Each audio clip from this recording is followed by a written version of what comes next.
Dušan Macko od techniky Egor Daniš vám želajú pohodu pri počúvaní. Niekto chodí na ryby, iný na hory a náš priaznivec vznikol nejaký plán, ako stráviť dovolenku, keďže nie som nejak zastanca vylehovania pri mori alebo oddychovania, tak ja radšej niečo zažijem. Tak som sa rozhodol spraviť si výlet, ktorým si splnil úžasný chlapčenský sen s vôňou benzínu. Ak inšpirujeme aj ďalších, budeme len radi. Ešte raz príjemné trávenie popoludnia v sobotu 2. októbra. Počúvate Zákrutu. Smerujeme do zeleného pekla, ktoré však bolo vysneným rajom mladého automobilistu z Dolnej Súče. Sympatický mladý muž Peter Žila z Dolnej Súče ako veľký fanúšik motošportu a zákruty je ďalšou ulovenou dušičkou v hrnčeku na poličke. To, čo opísal v maili na zakruta@rozhlas.sk, ako šikovný ITčkár zavesil aj na internet. Svojmu perfektne graficky spracovanému a napísanému reportážnemu dielu s fotografiami a videom dal titulok Toto je skutočný príbeh o jednom chalanovi, jeho aute a ich úžasnom výlete do sveta. Tak si to vypočujme. Cestovanie ma baví a samozrejme ja auta, to ide dokopy, takže vznikol z toho výlet na Nürburgring.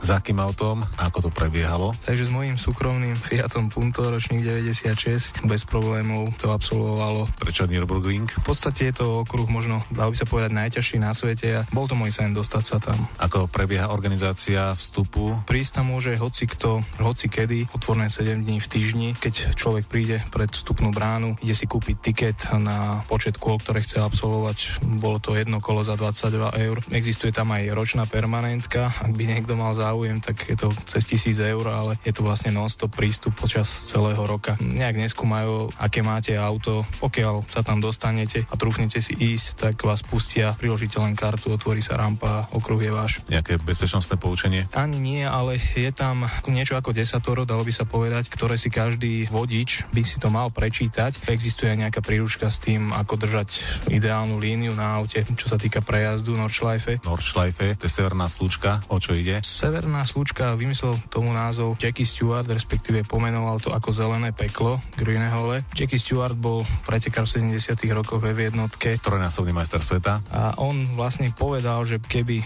sa prešiel niekedy po tom okruhu pomalšou rýchlosťou, než jazdil ve jednotke, tak už by nikdy na tom okruhu nezahodil, pretože je strašne nebezpečný. No a doplatil na to neskôr ďalší majster sveta Niki Lauda, ktorý tam havaroval. No a odtedy Nordschleife nefunguje pre F1 a používa sa ako okruh, na ktorom automobilky testujú svoje nové automobily ešte v tých testovacích verziách špionských, ktoré si tam aj fotia vlastne ľudia. Dĺžka je 21 km v tej konfigurácii, ktorá sa jazdí bežným smrteľníkom. Jazdí sa tam aj 24 hodinka Nürburgringu, ale tá je vlastne spojená s okruhom, na ktorom sa jazdí F1.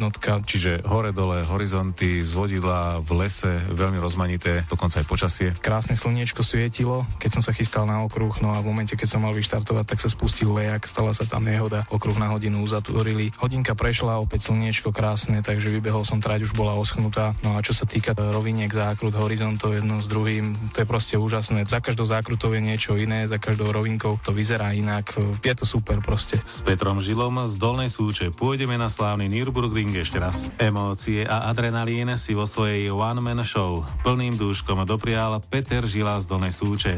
So 14-ročným modrým puntom na LPG sa vybral na pretekársky okruh F1.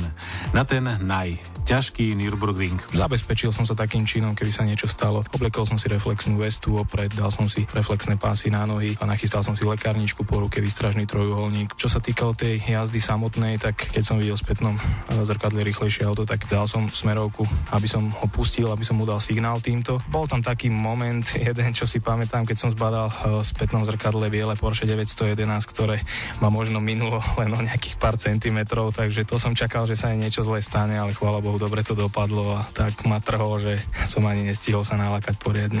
Niečo cez 40 kW punto Petra Žilu pôsobilo na iných úsmevne? Keď som chádzal vlastne pred tú rampu, ktorá púšťa auta na okruh, tak ľudia sa tak dívali a usmievali, že čo tam robím, čo tam chcem vlastne s takým autom, ale ja som to nejak nebral vážne, ja som sa usmieval tiež, proste ja som si tam prišiel splniť sen, aj keď som išiel, tak som si všímal ľudí, ktorí stáli okolo a sledovali auta. Fotografi, keď si to fotili, tak tiež úsmev na tvári a ja takisto. A aké tam boli stroje? No, takých bežnejších aut, ako sú BMW M3 alebo Subaru Impreza, cez také lepšie ako Porsche 911, Ferrari Modena, Audi R8, až po chuťovky Dodge Viper, vlastné úpravy rôznych automobilov, nespočetné množstvo Bavorákov, Poršákov, to v podstate domovská trať týchto aut. Prišiel tam nejaký chlapík z Portugalska na Nissane Skyline a mal smolu, Nemec na Lotuse Elise do neho nabúral, takže to je tiež také nepekné, keď niekto fakt tam ide z diaľky a stane sa mu tam takáto vec. Kopec Fínov, Angličanov, samozrejme Nemci domáci, tých tam bolo najviac. Tak z Petra Žilu máme radosť a môžeme poskytnúť návod aj ostatným, pretože Peter Žila si to všetko dôkladne zaznamenal. Koľko vás to, dajme tomu, vyšlo? Tým, že som absolvoval cestu cez Rakúsko, diaľničná nálepka 10-dňová stačila, no a zastávky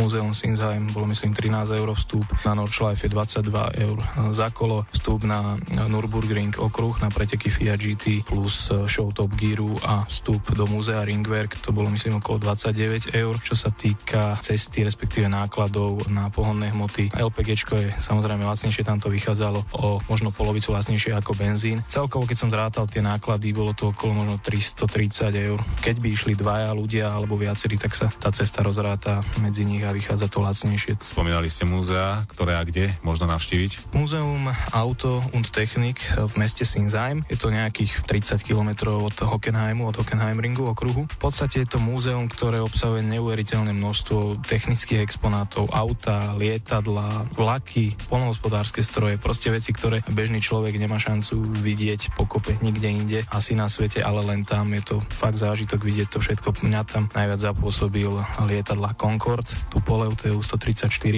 a respektíve 144. Do nich sa dá aj osobne vojsť pekne krásne až do kabiny, takže je to tiež zážitok byť v Concorde. A z aut? Pre mňa jednoznačne to bola zbierka monopostov Formuly 1 z rôznych období. Samozrejme najviac pre mňa malo hodnotu, ide tam monopost Lotus Ayrtona Senna.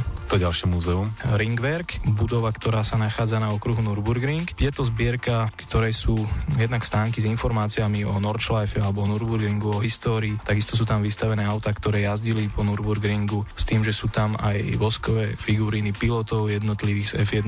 Krásny stánok tam malo BMWčko, respektíve Formula BMW. Bola tam vystavená napríklad rozobratá Formula F1 Bavorák. Krásne vlastne tam bolo vidieť aj vysvetlené, ako funguje každý diel monopostu, respektíve z čoho sa to skladá, ako to vyzerá. Tiež pre fanúšikov aj F1 pekný pohľad. Takže ešte raz opakujeme, my pravoverní motoristi máme z Petra Žilu radosť. Sledujete Formulu 1, ako sa vám pozdáva tento ročník? Vyzerá byť zaujímavejší, teraz pár pretekov pred koncom a sa to opäť zamiešalo a máme viacerých adeptov na titul. Verím tomu, že to dopadne až do posledných pretekov, do takého štádia, že nebudeme vedieť, kto je majster sveta a že sa rozhodne v posledných pretekoch. A váš tip, respektíve Liebling? Tak ja by som bol rád, keby to bol niektorý z jazdcov McLarenu, momentálne má k tomu bližšie možno Lewis Hamilton. Nie je to vyslovené, že by som niekomu nefandil, ja fandím F1.